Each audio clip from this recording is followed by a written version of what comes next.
Hello there, geeks and gamers. I'm Mark the Cyborg, and I'm happy to report that Star Wars Republic Commando is finally being ported to all modern consoles. The game is already available on Xbox consoles due to Microsoft's fantastic backwards compatibility options, and the PC version is available on both Steam and GOG. But on April 6th, the game is coming to PlayStation 4 and Nintendo Switch. The ports are being made by Aspyr, the studio behind the PC versions of the Force Unleashed games, as well as the mobile versions of Knights of the Old Republic 1 and 2, so they certainly have experience touching up LucasArts bangers. They're also the studio who made the restoration patch for Knights of the Old Republic 2 and are rumored to be working on the new Knights of the Old Republic project, but that's not been 100% confirmed. As for the PlayStation and Switch versions of Republic Commando, they're going to essentially be straight ports with nothing but modernized controls listed as changes, so don't expect a full-blown remake, but buying this reasonably priced $15 port certainly won't hurt our chances of finally getting Imperial Commando one of these days. I've been working at Geeks and Gamers since the summer of 2019, and before I started branching out into new game reviews and historical retrospectives like I recently did with Quake and I'm currently working on for God of War, I used to just make videos on classic Star Wars games. The first game I covered just so happened to be Star Wars Republic Commando, but the Geeks and Gamers management team, not understanding how autistic I am about frame rate at the time, rendered and uploaded my video at 30 FPS. With the news of this port, Bossman Jeremy has agreed to let me release this director's cut, or more accurately director's render, of my first Geeks and Gamers video, my review of Star Wars Republic Commando. In 2013, Disney signed a 10-year deal for all Star Wars games to be published by Electronic Arts. Over the course of 6 years, they've released 2 AAA Star Wars games, both of which were entries in their rebooted Battlefront franchise. Like the films of the Disney era, these are stunningly beautiful games with very little substance or soul beyond their shiny lights and colors. The 2015 Battlefront game was pushed to market in order to release at the same time as The Force Awakens, and did not have a single-player campaign at all. Battlefront 2 didn't fare much better, as while it had a beautiful and charismatic lead actress in Janina Gavankar, who played the legendary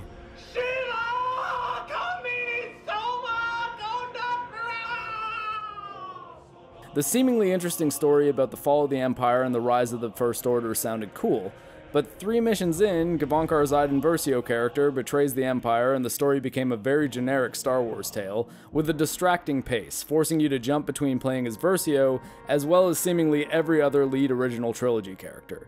It all felt like an advertisement for the multiplayer microtransactions, rather than a well-crafted Star Wars story, which could have helped explain the still confusing rise of the First Order. It felt like developer DICE tried to do so many things that it ended up doing nothing at all. It was a jack of all trades, master of none. Both of the new Battlefront games feel like they were conceptualized by a committee, and as a result lack the focus and direction that most great games have. My hope is that Respawn's upcoming Jedi Fallen Order will break this rut that modern Star Wars games are in, as their previous campaign in Titanfall 2 was an absolute masterpiece, and the game director is no stranger to great character action games. But November is still a few months away, so if you want to play a great Star Wars game now, we have to go back. While Attack of the Clones had its share of issues, the Battle of Geonosis was a visually stunning set piece and kicked off what is probably the most interesting interim era in the entire franchise, the period between episodes 2 and 3, the Clone Wars. This era not only paved the way for 2 awesome animated shows of the same name, but several amazing video games. One of these games was the gritty tactical shooter, Star Wars Republic Commando. Republic Commando is a single-player, focused campaign experience in which you take control of a 4-man fire team of elite special forces operators in the Clone Army, known as Delta Team. Originally released for the original Xbox and PC, Republic Commando can now be found on GOG and Steam for an extremely reasonable price, even if it's not on sale.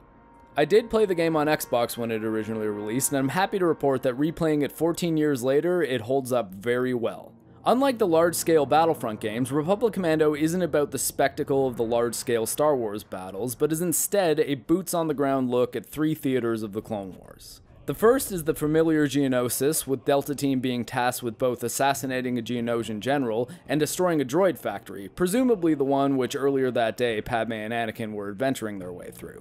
There are no Jedi to back Delta Team up though. You, as boss or Delta 3-8, are in charge, and the two primary weapons at your disposal are your modifiable DC-17 weapon system and your ability to issue commands to your clone brothers. Republic Commando takes a lot of inspiration from the tactical shooters of the late 90s and early 2000s, like Ghost Recon or Rainbow Six, but rather than fiddling around on a map screen creating in-depth strategies, Republic Commando lets you issue some basic behavior commands as well as context-sensitive orders.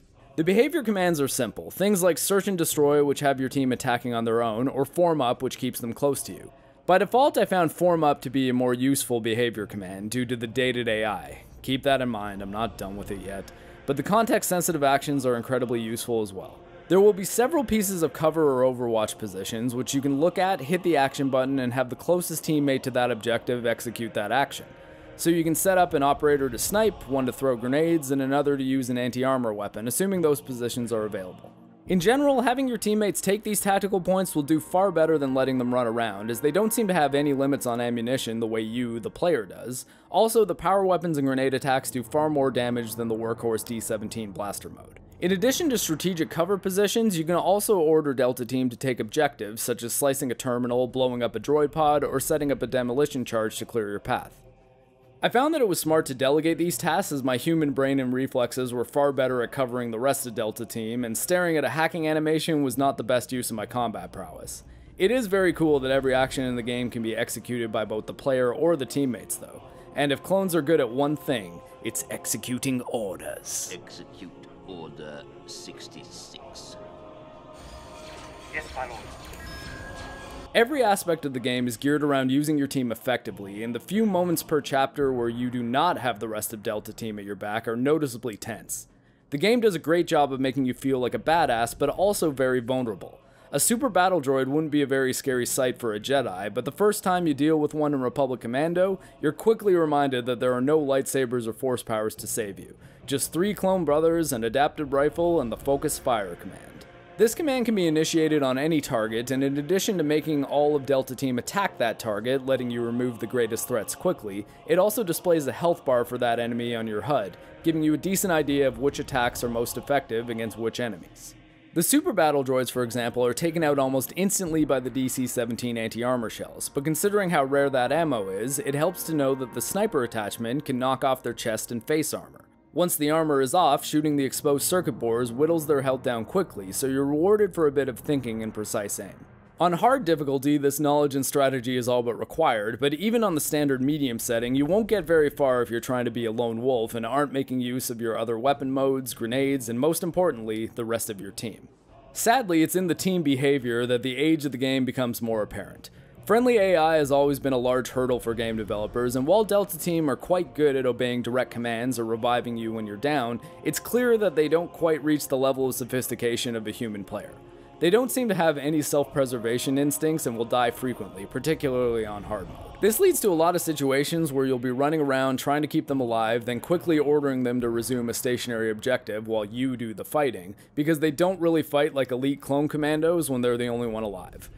This is one of the things that would be greatly served by a modern Republic Commando remake. Keep that in mind though, I'm not done with it yet. The visuals in the game do hold up quite well, all things considered. The resolution modes are a bit dated, but you can do some fiddling in the INI files to get the game running in 1080p, and there are mods which can fix the FOV so the image doesn't look stretched. But by default, the game is played in a 4:3 aspect ratio. I'll put some links in the description to assist with this, but even if you don't want to do any nerdy tweaking, the game has no problem running at 60 frames a second and is very attractive looking, even if it's going for a dirty, gritty vibe. Kinda like Padme with the ripped midriff she had in the arena battle. There is a particularly cool visual effect which occurs when you get blood or droid oil on your visor, with what appears to be a cleaning laser wiping your line of sight like a George Lucas scene transition. The sound in the game is as fantastic as one should expect from a Star Wars game, with some amazing scoring from both the prequel-era John Williams tracks and additional music made for the game by Jesse Harlan. Delta 3-8 is the only member of the team voiced by Temuera Morrison, which is a bit of a lore break, but it was a decision made so that the player could recognize the voices of their teammates, and it works well, but probably deserves the well actuallys it will get from the Star Wars purists. The opening Geonosis sequence is a fantastic introduction, as it perfectly conveys the feeling of being a small part of a much larger battle. If the clones who did a hot landing with Yoda in the arena were the hammer of the battle, Delta Team is the scalpel. Your objectives are specific, and the level design and presentation are fantastic at getting this point across. You'll see LAATs flying overhead, and will sometimes get air support from them. You see clones fighting droids over ridges, but you never get the sweeping bird's eye view of the battle we normally get, because that's just not the game Republic Commando is. It's not about the operatic spectacle, it's about the guys on the ground doing the hard work, without the support of the superpowered Jedi.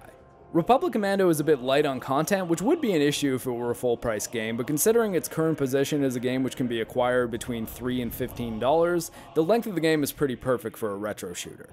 On replaying the game for this review, I was able to get through both the medium and hard difficulties over a period of about 4 days. The game telegraphs this length in the title menu, with 4 icons representing the locales which are visited in the game. The first icon is of Kamino, which represents the intro cinematic, which is a montage of the early life of your character, Delta 3-8, being born, studying, and training, with one very short gameplay segment. But it's not even a tutorial, it's really just an introduction which lets you look around. After that, you're off to the aforementioned Battle of Geonosis, which makes sense as it was the first time in which the clone army was deployed. Here you'll fight against the Separatist droid army as well as Geonosian forces. While the tutorial does unfold in the opening levels of this chapter, it's also a lengthy sequence with multiple stages. When you kill a Geonosian warrior, you can pick up their dropped beam rifle, which does major damage and looks very cool, with nicely animated clacking claws along the side giving the appearance that it's alive. The major downside to this weapon is that the ammo burns out very quickly. Next, you're tasked with boarding a Republic cruiser, which is essentially a proto-Star Destroyer. Delta Team is responding to a distress signal, and the chapter begins with a tense sequence where you explore the underbelly of the ship before discovering the nature of the problem. It turns out the ship has been hijacked by a species called the Trandoshans, which you'll recognize as the same race as Bossk, one of the bounty hunters in Empire Strikes Back, as well as a member-berry reference in Solo. So we get who we need? The Zan sisters? Or Bossk? Oh, I remember. Wait, what? There are 4 weapons which can be picked up from the Trandoshan enemies. A submachine gun, which does so little damage that it's not really worth using. An LMG, which isn't very common and takes forever to reload, but is powerful and fun to use while it lasts. Every so often you'll get access to a rocket launcher like concussion rifle, but this weapon is so rare that I don't really have much to say about it. The final Trandoshan weapon is the Array Gun, which is essentially a shotgun and is tons of fun to use. Ammo for it is also very common, so you can essentially use it for most of the game from the point you find it forward. Finally, Delta Team deploys to the Wookiee homeworld of Kashyyyk. Considering Republic Commando was positioned as a game intended to get people excited for Revenge of the Sith, this sequence sees Delta Team running an initial operation which precedes the Republic invasion of the planet featured in the film. This part also gets points for allowing you to fight alongside Wookiees. There are no new enemy factions to contend with on Kashyyyk, but there are 2 Wookiee weapons to pick up. A massive rocket launcher which does major damage, and the iconic bowcaster which is far less powerful than it is in The Force Awakens. I'd call this a lore dispute, but I prefer to think that my boy Chewie just modded his and made it stupidly OP, and that the stock bowcaster is a lot more tame. Despite the small roster of chapters, the levels are designed with a good amount of variety, with even the Republic cruiser having several areas which look much different from each other. The derelict, Mynock-infested torpedo bays of the opening sequence are very visually distinct from the Death Star-like detention areas or the massive hangar bays towards the end. The objectives are similarly varied, and while there is a bit of repetition which sees you clearing out a few of what are essentially the same areas with different enemy forces in a row, some sequences will even break you off on a solo mission which involves some rudimentary stealth. These sequences are not fantastic, but they do hammer home how helpful the rest of your team is, and when you do reunite with them, it feels fantastic to have that support again. Republic Commando is a fantastic experience and is absolutely worth going back to. There aren't a whole lot of Star Wars games coming out these days, and it seems like the possibility of this game getting a proper remaster are very slim. Some fans were working on an Unreal Engine 4 remaster, which looked promising, but unsurprisingly, Disney, EA, or both appear to have dropped the hammer on it. This is particularly sad because on researching the history of the game, it appears that the head of LucasArts at the time of the game's development had very little faith in the game and cancelled its sequel, which would have seen most of Delta Team executing Order 66, and one of the members training the early Rebel Alliance operators. The narrative in the original game is thin, but the ending does set up these events, and it would have been amazing to see them. Like most members of the Fandom Menace, I've lost faith in the current direction of Star Wars, but also want nothing more than for Star Wars to improve and become amazing again. My hope is that by spreading some awareness of the old LucasArts Star Wars games, we can keep the classics alive and hopefully convince Disney to give these games proper remasters and sequels. So hop on GOG or Steam and give Star Wars Republic Commando a shot. For Geeks and Gamers, this is Mark the Cyborg. May the Force be with you. I killed them all. And not just the men, but the women. And the children, too. They're like animals, and I slaughtered them like animals. I hate them.